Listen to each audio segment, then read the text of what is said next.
Olá, meu nome é Flávia Augusta de Castro Azeredo Coutinho, sou nutricionista, especialista em nutrição clínica, em obesidade e emagrecimento, nutrição esportiva funcional e especialista em fitoterapia funcional.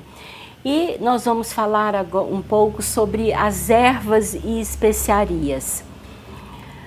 As ervas e especiarias presentes nos alimentos, nos cultos, utilizadas para o prazer, para a saúde, para o sagrado, as especiarias estão de tal forma integradas na história das civilizações que se poderia reescrever a crônica dos impérios apenas seguindo as rotas trilhadas por elas. Então, a fitoterapia ela é utilizada há séculos como a base da medicina. A utilização de plantas como um medicamento pela humanidade é tão antiga quanto a história do homem. No Brasil, nós temos a maior diversidade genética vegetal do mundo e uma das mais complexas diversidade. São mais de 350 mil a 500 mil espécies. As ervas e especiarias são consideradas como um importante aditivo para alimentos em diversas partes do mundo. Melhoram o aroma e conferem sabor aos alimentos. Normalmente são de origem vegetal, animal e mineral. Elas são aplicadas como aromatizantes, flavorizantes, corantes, adoçantes, acidulantes, né? A gente aproveita das ervas e especiarias, raízes, bulbos, caules, folhas, frutos, vagens, sementes e resinas. O sabor varia desde o sabor ácido, salgado, doce, azedo e picante. E a gente pode utilizar de diversas formas, tanto em pó, líquido e em pastas também. Como característica dessas ervas e especiarias, nós podemos obtê-las inteiras, preferencialmente obtê-las intactas, inteiras, né? Pois quando a gente tritura, quando a gente adquire trituradas, elas perdem com muita facilidade os princípios ativos e reduz a vida útil dessas ervas e especiarias. As sementes, cascas, raízes e folhas, elas, se bem armazenadas, elas duram por 3 ou mais anos. Então, e quando trituradas, elas duram apenas 1/4 desse tempo. A forma de armazenamento ideal é mantendo a temperatura constante, em torno de 20 graus Celsius, protegidas da luz e da umidade. Então, para que a gente tenha todos os benefícios, todos os efeitos esperados das ervas e das especiarias, nós temos que mantê-las de forma adequada e assim aumentando o tempo de vida útil delas e mantendo todas as características em relação ao sabor, para melhorar o alimento. É importante falar, quando a gente está falando sobre ervas e especiarias, que natural não é sinônimo de seguro. Isso é importante. A planta medicinal, ela pode ser um xenobiótico. Ela precisa ser biotransformada e pode ser tóxica. Então, toda planta ela deve ser considerada tóxica, até que se prove o contrário. Então, o reino vegetal, ele pode produzir substâncias bastante tóxicas, como a estricnina e a digitoxina. Então, os fitoterápicos, eles não têm efeitos apenas imediatos. Eles também podem ter efeitos a longo prazo e serem assintomáticos, como os carcinógenos, os hepatotóxicos e os nefrotóxicos. Então é importante ressaltar, o natural não é sinônimo de seguro. Temos que ter cautela quando usar uma planta.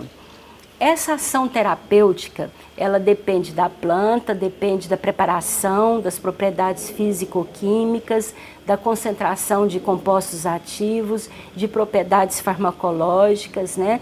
Então, a gente tanto pode ser semente, fruto, flor, raiz, como eu já disse. Uma planta é uma usina de compostos ativos. São diversos compostos, tanto fisiológicos quanto compostos de sobrevivência. Então nós temos, por exemplo, todos os agressores do ambiente, o solo, a umidade, a seca, o vento, micro-organismos, tudo isso levando para que a planta aumente a sua defesa. E é nesse momento que ela produz, no seu metabolismo secundário, que ela produz os terpenos, os flavonoides, as catequinas, antioxidantes e glicosídeos. Então, uma planta que está à base de agrotóxicos, ela não cria essa defesa. E, portanto, é uma planta que tem pobreza, que tem pequena quantidade de polifenóis, de terpenos, de flavonoides. Então, essas agressões que a planta sofre do meio ambiente é importante para que ela se desenvolva e para que ela crie essa defesa. As respostas orgânicas, quando é diante da ingestão das plantas, são diferentes para cada ser, né? Então, uma planta, nós temos que respeitar muito a individualidade bioquímica de cada um. Então, uma planta que é boa para uma determinada pessoa pode ser um veneno para uma outra determinada pessoa. Então, enquanto os medicamentos alopáticos, eles curam provocando uma ação diferente no corpo, a homeopatia cura provocando uma ação semelhante ao corpo. Então, diminuindo assim os fatores, os efeitos colaterais.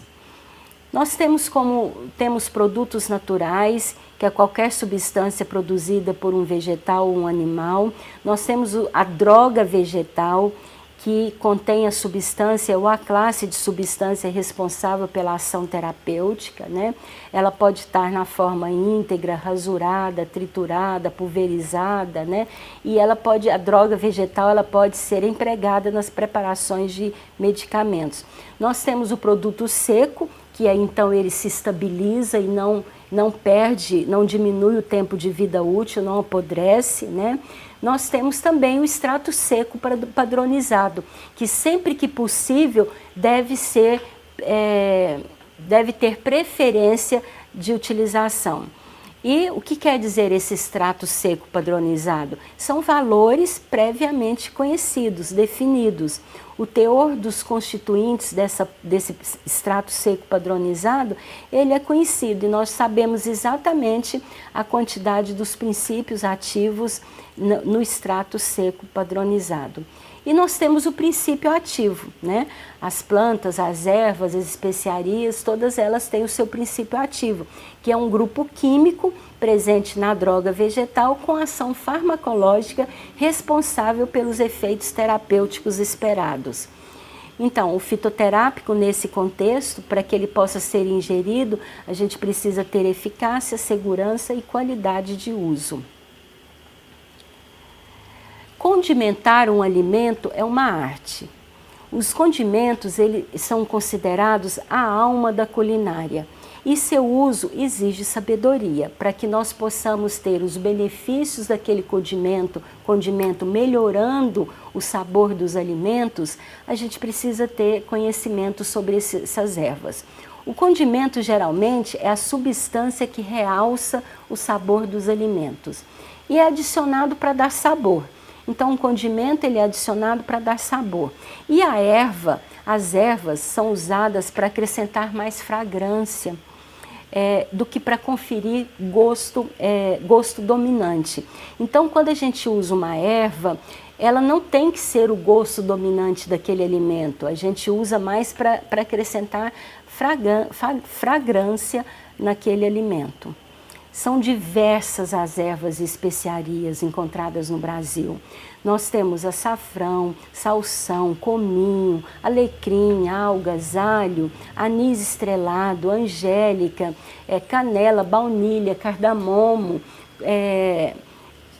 coentro, cravo, erva cidreira, erva doce, estragão, gergelim, menta, manjericão, manjerona, salsa, sálvia, tomilho, urucum, mostarda, páprica. Então são diversas a variedade de ervas e especiarias. Nós vamos falar agora de algumas mais importantes e que mais são consumidas pela população. Então, a cúrcuma, o açafrão, ele é bastante utilizado em pratos à base de frango, peixes, crustáceos, pães, né? É importante deixar ele de molho em 10 minutos e utilizar uma pitada para 500 gramas de alimento a ser temperado. O açafrão, ele baixa níveis de colesterol, é um antioxidante, relaxa as artérias, é um potente antioxidante, possui atividade antimicrobiana, anticarcinogênica, é rico em carotenoides, com efeito preventivo em diversos tipos de câncer. Então, é uma erva, um condimento bastante utilizado na nossa culinária. O alecrim, o Rosmarinus officinalis, também tem é fortemente aromático, ligeiramente amargo e é perfeito para aromatizar águas, açúcar ou mel. E ele tem um princípio ativo de terpeno fenólico, que é um estimulante digestivo, ele melhora a falta de apetite, é contra azías, problemas respiratórios, é diurético, melhora o cansaço físico, é protetor do fígado, é anti-inflamatório, é tônico. Então, o Rosmarinus officinalis, conhecido popularmente como alecrim, é também bastante utilizado para conferir sabor ao alimento. O alecrim é uma das ervas mais extensamente estudadas e seus extratos são os mais conhecidos como antioxidante natural. A atividade antioxidante do extrato de alecrim é devido à presença de compostos fenólicos voláteis e não voláteis, como os flavonoides, os ácidos fenólicos e os diterpenos. Dentre esses flavonoides importantes, nós temos o ácido carnósico, carnosol e o ácido rosmarínico e rosmanol. Então, esses princípios ativos presentes no alecrim é que conferem essa ração potente antioxidante do alecrim. Ele tem um cozimento longo, pois é uma folha dura, né? Pode ser usado fresco ou seco, excelente para carnes de carneiro, frango, porco, pães, para batata, tanto assadas, cozidas, né? Também combina muito com damasco, com berinjela, com repolho, né? E para melhor aproveitar, nós temos que refogar em azeite ou manteiga clarificada. Em maceração no azeite da erva fresca ou em extrato alcoólico. Então, dessa maneira, quando a gente faz essa maceração em azeite, nós temos um aproveitamento melhor dos princípios ativos do alecrim.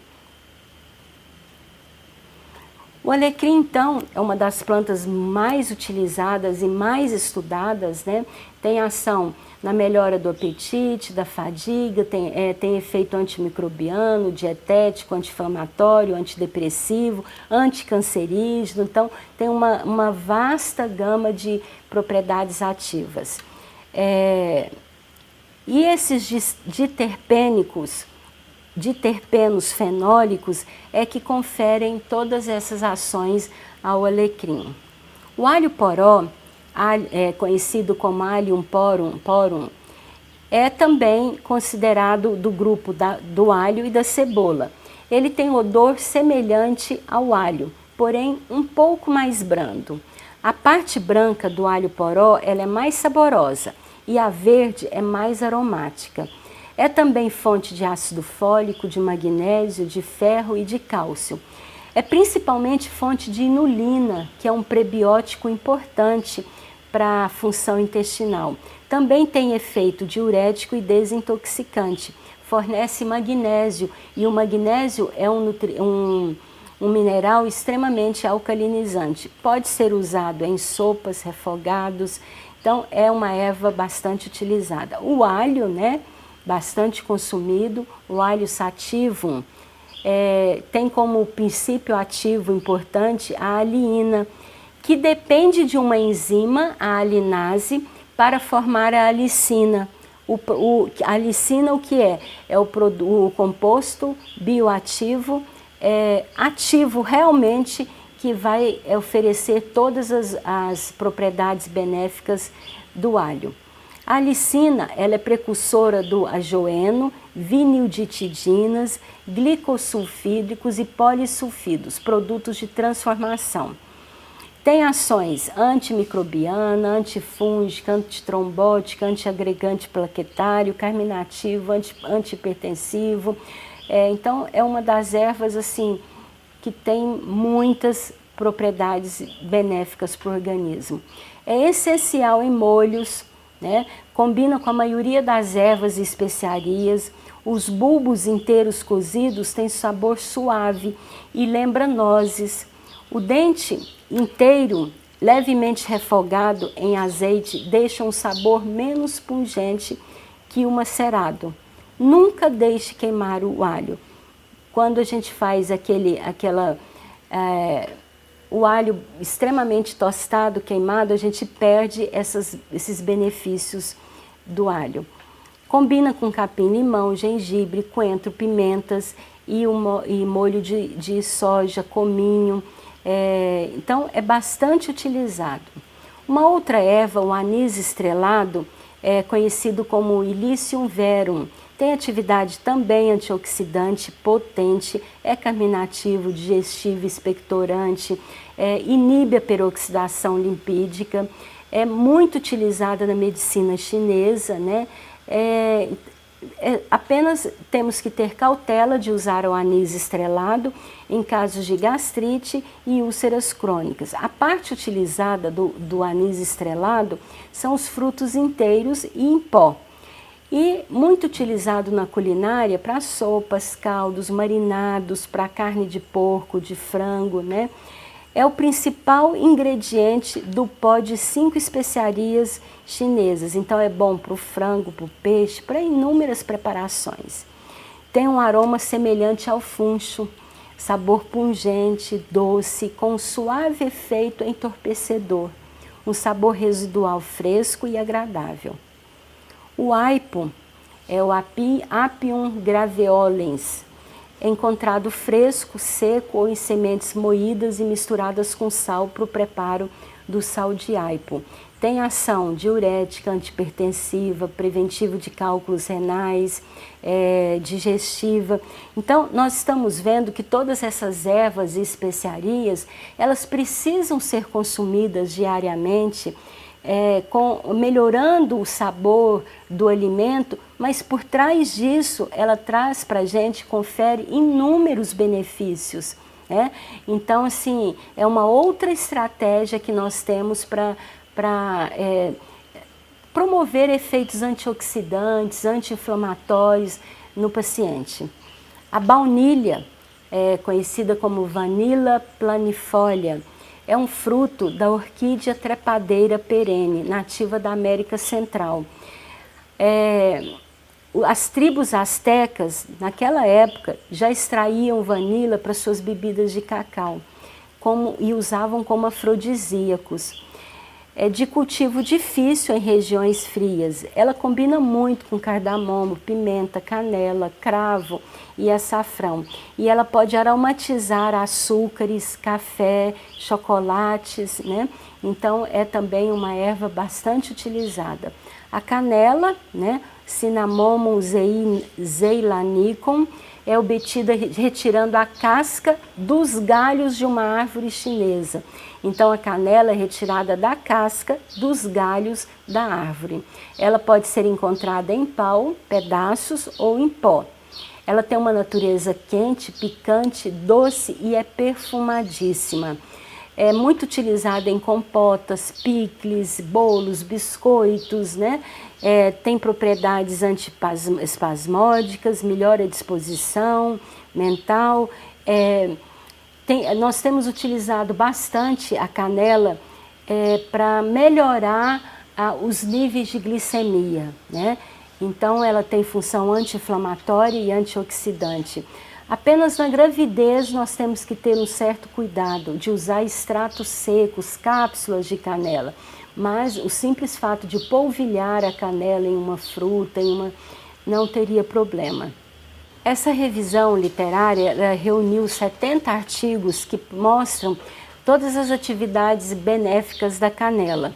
Então nós temos atividade antimicrobiana, antiparasitária, hipoglicemiante, diminui colesterol, é antioxidante, tem efeitos inibitórios, proteção gástrica, anti-inflamatória e hepatoprotetora. Então foi uma revisão que incluiu 70 artigos e todos eles comprovando, relatando efeitos tóxicos e adversos mínimos com o uso da canela. A Elateria cardamomo, conhecida popularmente como cardamomo, são sementes de coloração creme, contendo pequenos grãos acinzentados, de aroma forte e doce, que devem ser moídos antes de usar. Ele combina muito com pratos, pães, biscoitos, sobre saladas, maçã assada, sucos, chás, doces, né? Então, a semente assada libera mais facilmente o aroma. É utilizado também em pratos asiáticos e na preparação de pães. Tem propriedade antioxidante, estimulante e digestiva.